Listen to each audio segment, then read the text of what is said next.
The life of Abraham.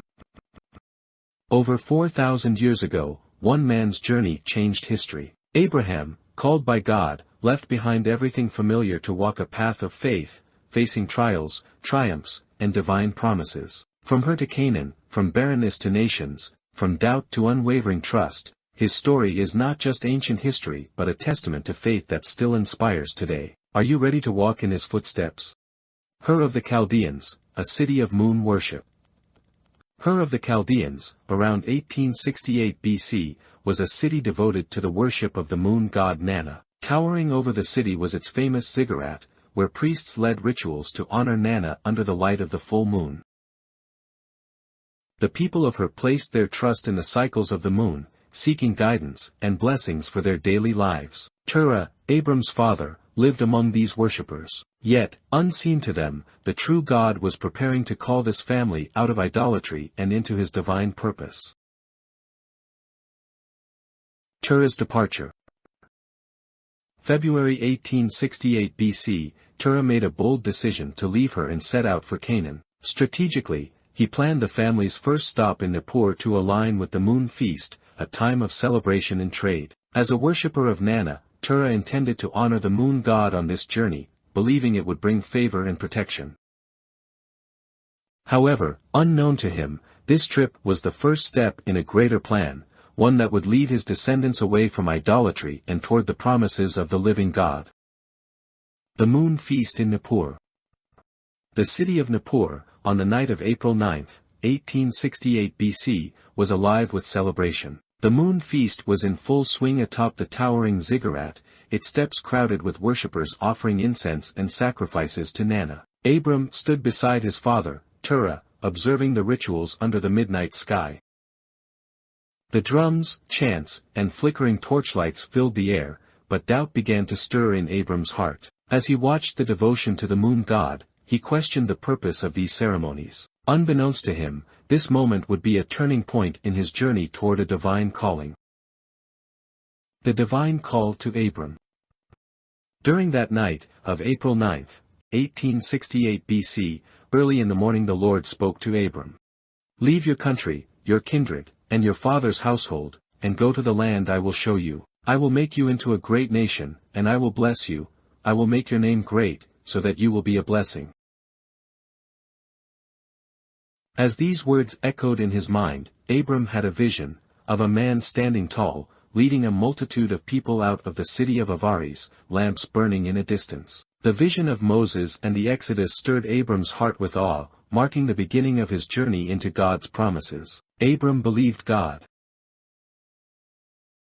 Abram's deepening desire for an heir.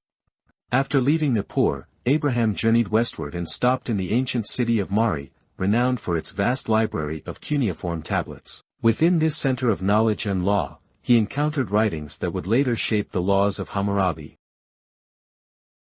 As Abram reflected on these principles, the weight of his situation struck him. His wife, Sarai, was barren, and if they remained without a child, all he owned would pass to his faithful hand-servant, Eliezer. This realization deepened his yearning for an heir and his trust in God's promise of descendants as numerous as the stars. Arrival in Haran and the passing of Terah. During the second half of the year 1868 BC, Abram and his family finally arrived in the bustling town of Haran after a long and arduous journey. The trip had taken its toll on his aging father, Terah, whose health was failing. Settling into this new town, Abram began rebuilding their flocks, purchasing cattle and sheep with the money earned from selling much of their stock during the Nippur feast. Among his purchases was a peculiar box of silver cups, bought for reasons unknown to him at the time. 3 years after Terah left Ur of Chaldeans, July 1865 BC, tragedy struck as Terah passed away at the age of 205, marking the end of an era for Abram and the beginning of a new chapter in his divine journey. A renewed divine command.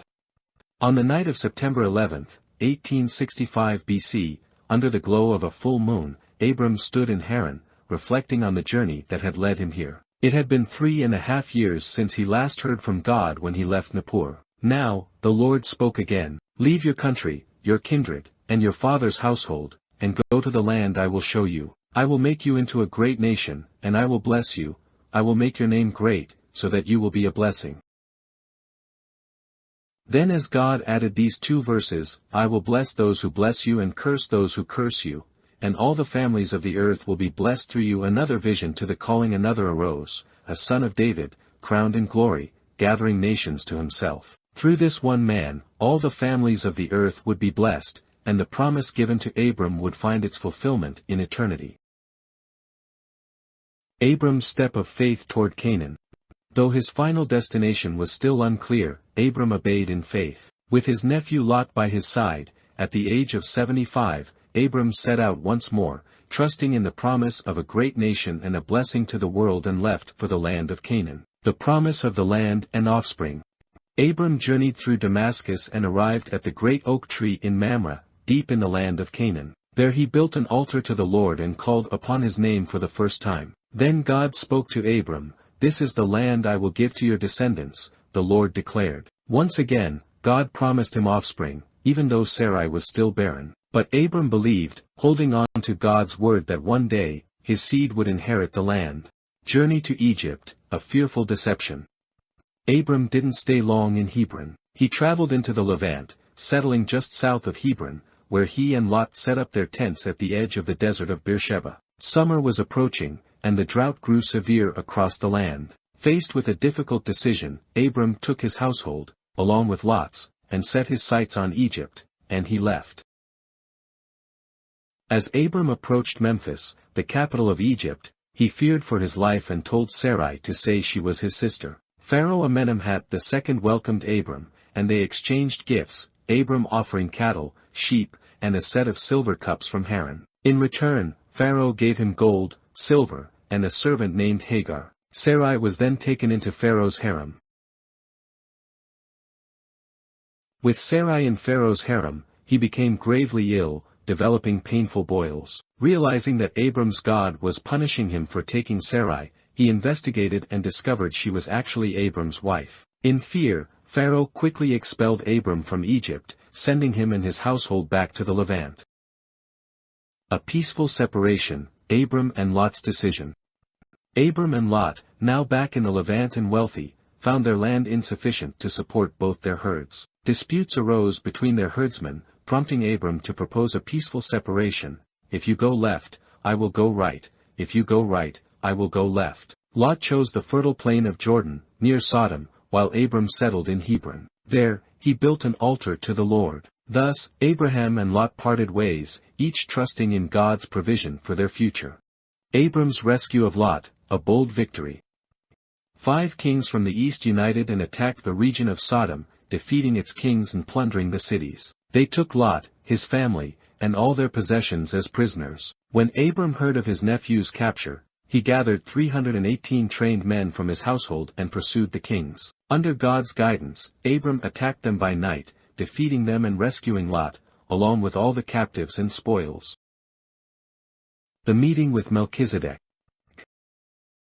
After Abram's victory, he met Melchizedek, king of Salem and priest of God Most High, who blessed him. In gratitude, Abram gave Melchizedek a tenth of all the spoils. Abram then refused to take any of the recovered goods from the king of Sodom, saying, "I will not take anything that is yours, lest you say, I have made Abram rich." This act showed Abram's trust in God's provision and his desire to keep his wealth from being associated with the corrupt Sodom, acknowledging that only God was the true source of his blessings. The destruction of Sodom, Lot's escape and tragic loss. Lot, Abram's nephew, lived in Sodom, a city known for its wickedness. One evening, 2 angels arrived, warning Lot of the impending destruction. The next morning, they urged him to flee with his family, but his sons-in-law dismissed the warning. As dawn broke, the angels led Lot, his wife, and daughters out, commanding them not to look back. As fire and sulfur rained from the sky, Lot's wife disobeyed and turned back, becoming a pillar of salt. Lot and his daughters sought refuge in the mountains, escaping the destruction that consumed Sodom and Gomorrah. God's promise and Abram's faith. On April 4, 1862 BC, in Hebron, God appeared to Abram in a vision, saying, "Do not be afraid, Abram. I am your shield, your very great reward." But Abram questioned how God's promise would be fulfilled, as he remained childless. God led him outside, saying, "Look at the stars, so shall your offspring be." Abram believed, and it was credited to him as righteousness. God then commanded a solemn sacrifice, a heifer, a goat, a ram, a turtle-dove, and a pigeon. As darkness fell, Abram entered a deep sleep, and God revealed that his descendants would be sojourners in a foreign land, enslaved for 400 years, beginning 24 years later with the abandonment of Hagar and Ishmael. Then, a smoking fire pot and a flaming torch passed between the sacrifice, sealing God's covenant and promising Abram's offspring the land from the Nile to the Euphrates. Sarai's plan, the birth of Ishmael. Sarai, Abram's wife, knew she was barren and could not bear children, yet she remembered how often Abram spoke of God's promise to give him offspring. Doubt and impatience took hold, and she devised a plan. She urged Abram to take Hagar, her Egyptian servant, as a wife, hoping to build a family through her. Abram agreed, and Hagar conceived. 9 months later, Hagar gave birth to Ishmael, but things did not go as Sarai expected. Hagar, now a mother, looked down on Sarai's barrenness, and conflict arose. In anger, Sarai sent Hagar into the desert. There, by a spring of water, an angel of the Lord appeared, promising that Ishmael would become the father of 7 princes and a great nation. Yet, Hagar was told to return and submit to Sarai. Strengthened by God's words, she obeyed, knowing her son's future was in his hands. The covenant of circumcision, a promise to Abraham. At 99 years old, Abram was visited by God, who reaffirmed his promise to make him the father of many nations. God changed his name to Abraham and Sarai's to Sarah, declaring she would bear a son, Isaac, through whom the covenant would be fulfilled. God established an everlasting covenant with Abraham and his descendants, commanding that every male in his household be circumcised as a sign of this sacred agreement. This act would be a mark of God's people, set apart for his purpose, ensuring that his promises would continue through future generations. The promise of Isaac, God's word fulfilled. On April 10, 1841 BC, early in the afternoon, Abraham was resting near his tent when he saw 3 visitors approaching. Recognizing their importance, he hurried to welcome them, offering water to wash their feet and preparing a feast of bread, meat, curds, and milk. As they ate, one of them declared that within a year, Sarah would bear a son. Hearing this, Sarah, hidden inside the tent, laughed in doubt, for she was well past childbearing age. The visitor, revealing divine knowledge, asked why she laughed, reaffirming that nothing is too difficult for God. The promised son, Isaac, would be born exactly as foretold. The birth of Isaac, a promise fulfilled in laughter. On April 29, 1840 BC, Sarah gave birth to a son, fulfilling God's promise to Abraham. The child was named Isaac, meaning laughter, as Sarah had once laughed in disbelief but now rejoiced in God's faithfulness. Abraham, at 100 years old, circumcised Isaac on the 8th day, as commanded by God. Sarah declared, "God has brought me laughter, and everyone who hears about this will laugh with me." The banishment of Hagar and Ishmael. On April 7, 1838 BC, Isaac turned 2, and a feast was held for his weaning. Sarah saw Ishmael mocking Isaac and demanded that Abraham send Hagar and Ishmael away. The next morning, Abraham gave them food and water and sent them into the desert of Beersheba. When their water ran out, Hagar wept, fearing Ishmael would die. But God heard the boy's cries and sent an angel to comfort her, revealing a well. Ishmael survived and later became a great nation. This event marked the beginning of the 400-year sojourning of Abraham's descendants. The binding of Isaac, a test of faith and God's provision.